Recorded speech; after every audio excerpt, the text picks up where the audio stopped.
Hey friends, this is Kim from Stonehill Homestead. So today I am just putting some recipes together, using up my canning items, some vegetables that I have left from Pantry Challenge, just trying to do several recipes so I can finish out this week while I work. So the first recipe I am doing here is a tater tot casserole. I've got a bunch of veggies that I need to use up and decided let's just do that. It's a nice comfort meal. So I'm just spraying my casserole here. I'm gonna get my oven turned on here. And I've already browned up some veggies that I'm going to use in my tater tot casserole. Normally I don't use carrots, but I had a few left already chopped up in a mixture of celery and onion.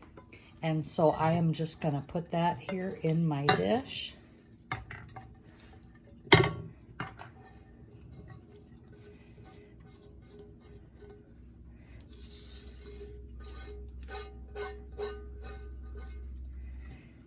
Spread that around.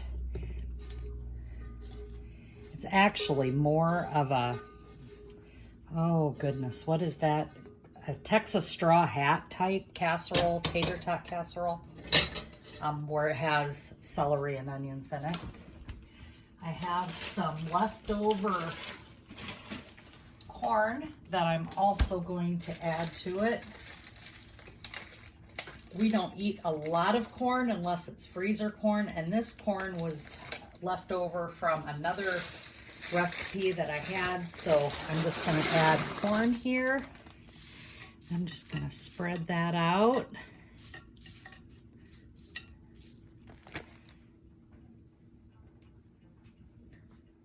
Also adding some green beans from my pantry. Don't have to add any of this. I just decided that I had a bunch of things I had to use up.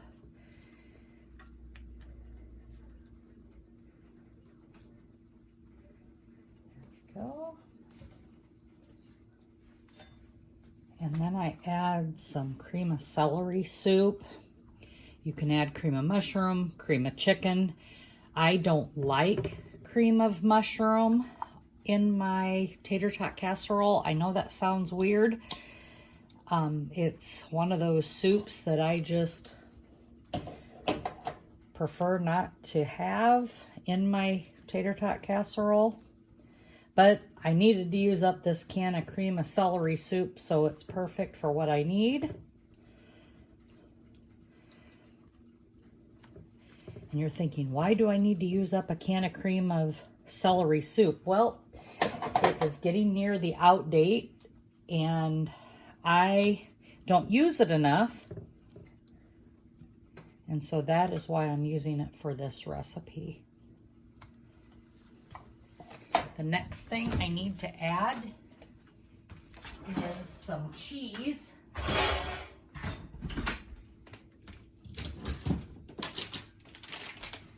And I have some cheese here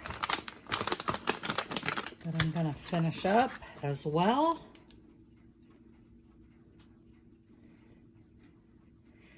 I'm just spreading that on here.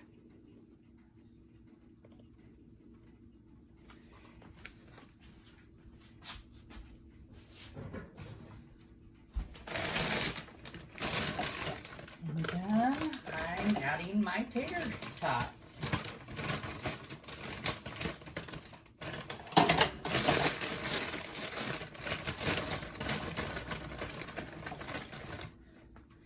The only time we ever have tater tots here at the house is usually for my grandkids. And I saw these in the freezer, and it's time to use up those as well.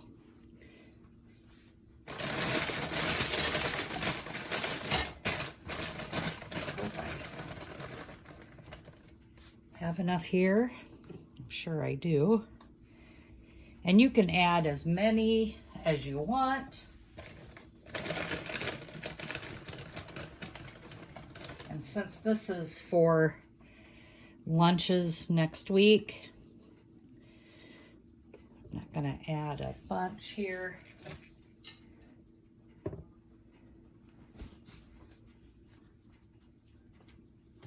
Going to add some Redmond's real salt to this on top. I'm going to put it in my hand. Just to sprinkle it over a little bit. Have some pepper.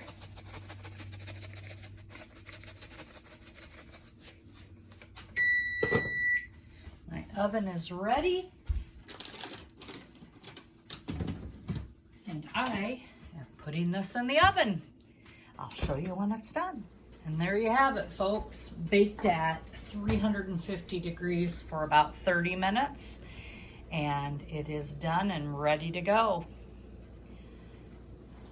So the next recipe I am doing is a peach crisp. And I'm just gonna half the recipe. It's just the two of us, but I like to do it. And we like desserts too. Gluten-free, all-purpose flour.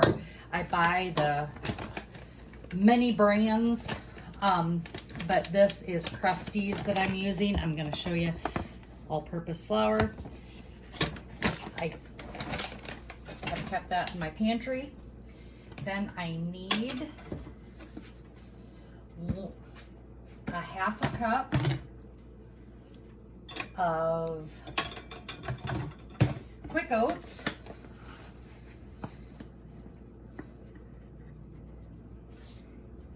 And 1 cup, or excuse me, a half a cup of old-fashioned oats, because I like how it cooks together better. I like the crispiness that it gives from having the mixture of them. Then, oh, and both of those I get from Azure Standard. Then I have to add 3/4 of a cup of brown sugar. Something that you may not know, or you may already know, is that you can make your own brown sugar. So if you're ever out of brown sugar, don't panic. Just make your brown sugar from the sugar that you have with molasses, and you are ready to go. And it is absolutely delicious. So that was a 3/4 of a cup of brown sugar. Then I need to add a half a teaspoon of baking soda. Always make sure you're grabbing the right kind. I make sure baking soda. And it is a half a teaspoon. Sometimes it can get lumpy, so I always crunch it up in my hand, make sure there's no lumps in it.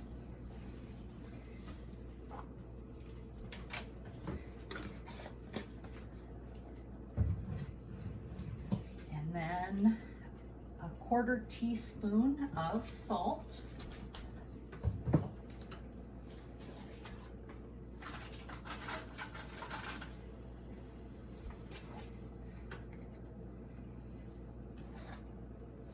And I'm gonna mix this. Once I mix this, I'm gonna add a half a cup of melted butter to this. So we're just gonna mix this up, break it all up, get it nice and mixed together. Then we're gonna add our half a cup of melted butter. And remember, I'm just having this recipe. It's just for us, but it doesn't matter if you are a big family or a small family. Using up what you have that needs to be used up and having a good stocked pantry is essential to what we need. You don't have to have a bunch of food. You don't have to be a prepper or a stockpiler. I know during the pandemic, when it first hit, I saw people running out and getting, of all things, toilet paper, which was just unbelievable to me of what they were buying, and food for that matter too, because their kids were coming home. Their kids were no longer going to get that lunch meal every day. And they were running to the store. They were panic buying because they didn't either have what they needed or they didn't know how long they were going to have to live off of what they had when everything potentially shut down. So by doing this, you don't have to worry about those times. You need to be aware, but you always then trim down during the times when there's things that you can't get. So for us, we never had to go to the store even during the pantry challenge, which we have, it is the 19th. We only have 9 more days left of the pantry challenge. I have went to the grocery store and I have bought just a couple items that I needed. Fresh produce of 1 is what I needed. So now you can see I'm going to put half of this mixture into the bottom of this pan. And I'm going to reserve the rest for the top. So I've spent $5.20 so far in the month of February. I budgeted $10 a week for my February budget, and we are living off of what I have put up in the pantry from last gardening season and anything that's still in the pantry, and I'm just using up the things that we need to use up. Okay, so now you see I've got the crust pressed into the bottom of the pan. Now I'm going to add the peaches. And I have drained the peaches. I like peaches, so this is actually 2 pints of my canned peaches from last year.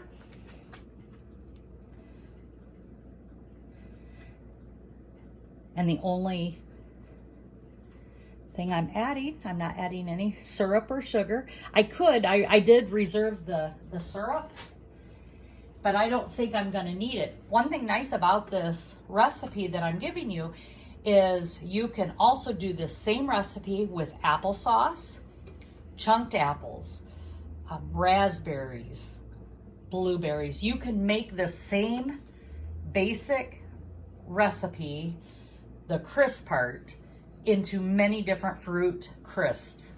It's a very easy recipe. Hickory Croft Homestead, they are out of Canada. This is their recipe for the basic crust, for the cobbler piece, for the crunch piece, I should say, the crisp piece.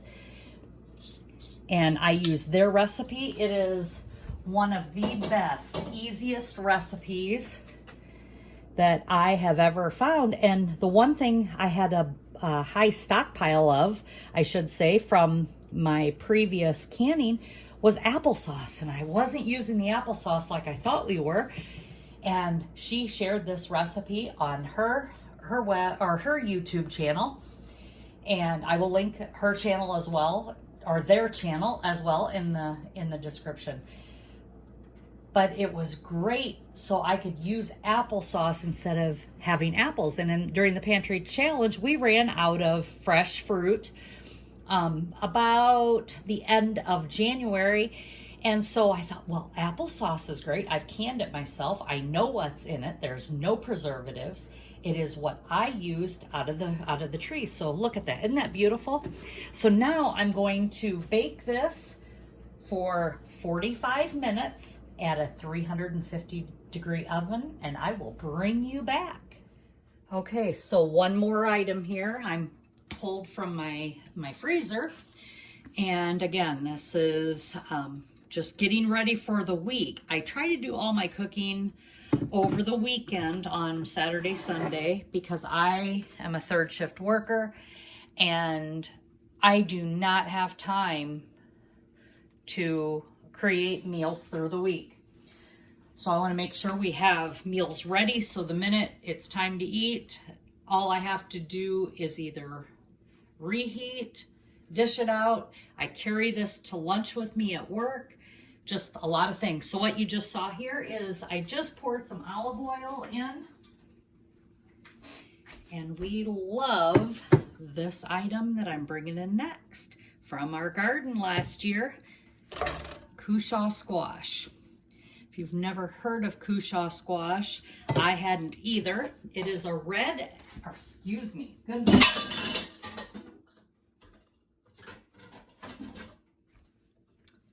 Sorry about the crash. It is a green and white striped, very large squash.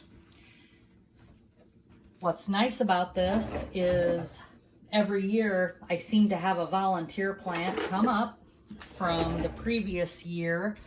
I just throw out the seeds into the compost, and often you will see me having Cushaw squash in my garden. Well, these just naturally come up. I have seeds as well, but I really don't need to buy seeds for them. This is a free plant to me.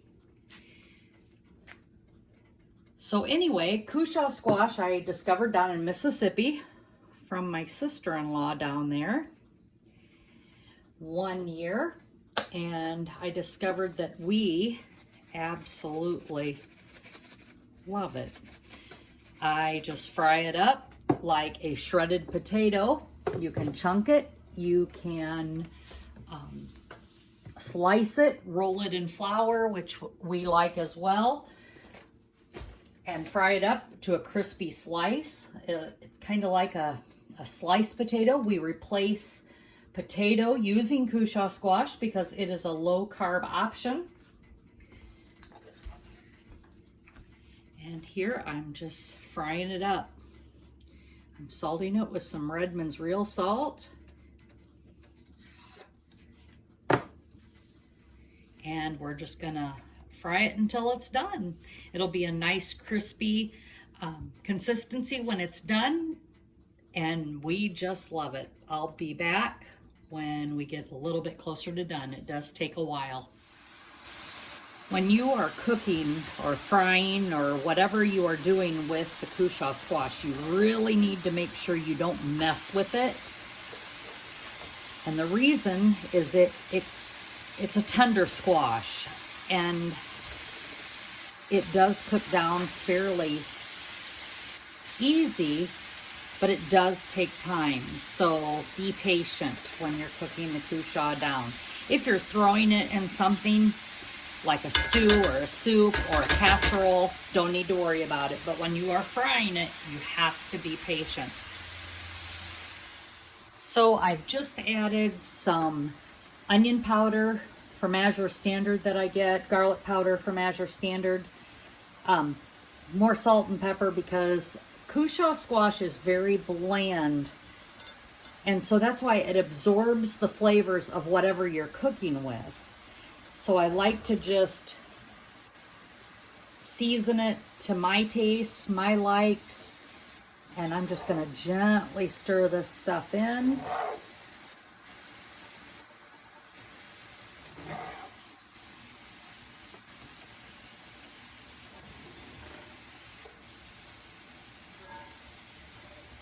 I've also used Cushaw squash in my baked oatmeal. I use Cushaw squash in breads, just like zucchini bread. You can use it in just about anything because of its ability to pick up the flavors from the other things. So as you can see here, I just added some Kerrygold butter to this while it's frying. It's going to add some great flavor.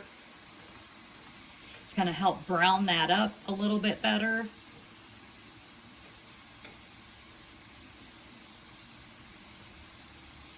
There you go. Okay, friends, getting ready to share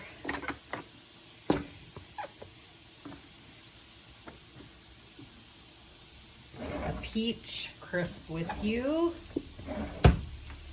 Pulling it out of the oven.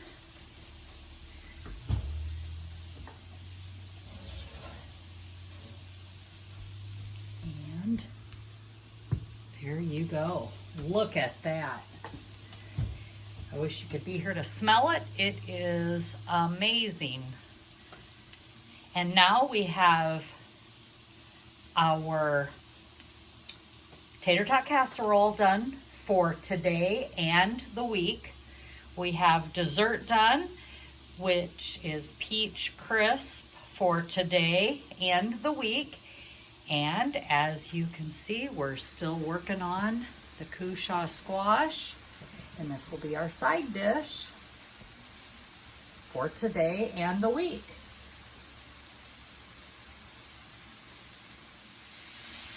So I'm starting to flip here, and you can see it is starting to get some nice crispy brown on the squash.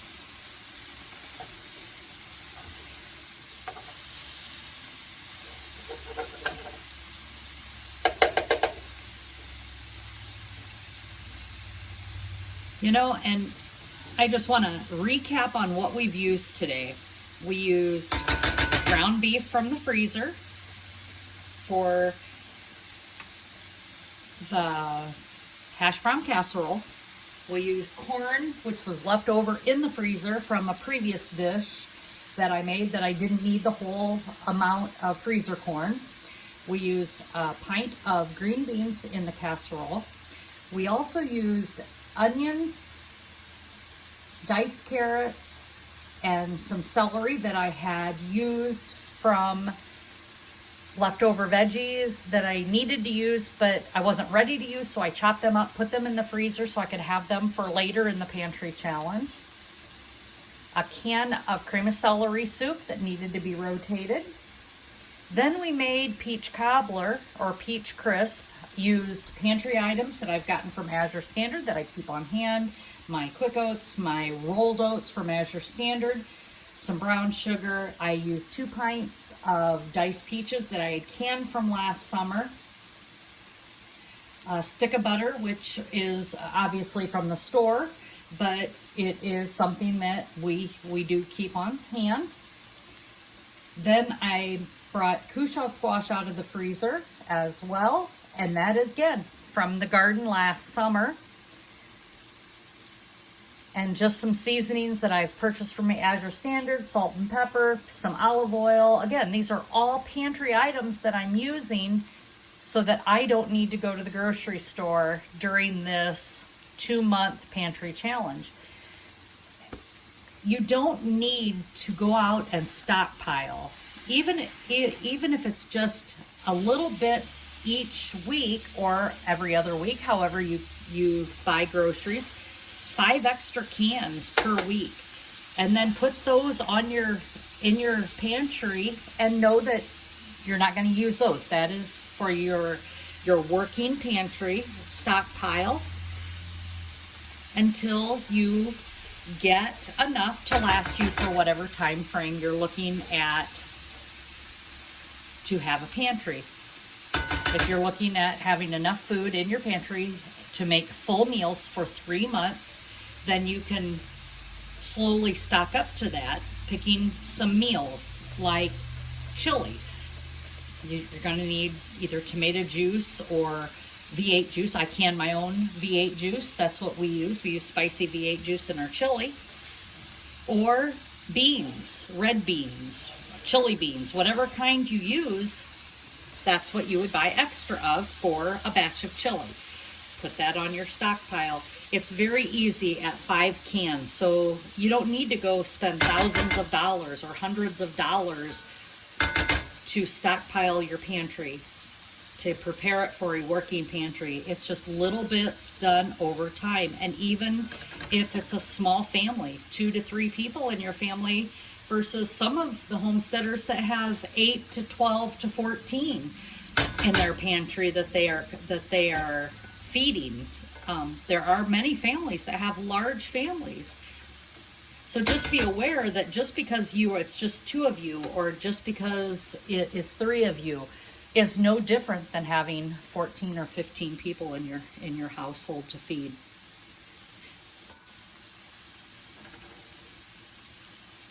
So this is still browning. It does take time.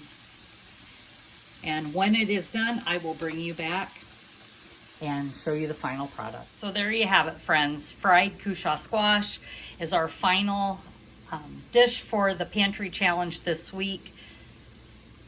Appreciate all of you watching and subscribing and liking these videos, as they help build my channel. Have a great week, everyone, and as always, be blessed.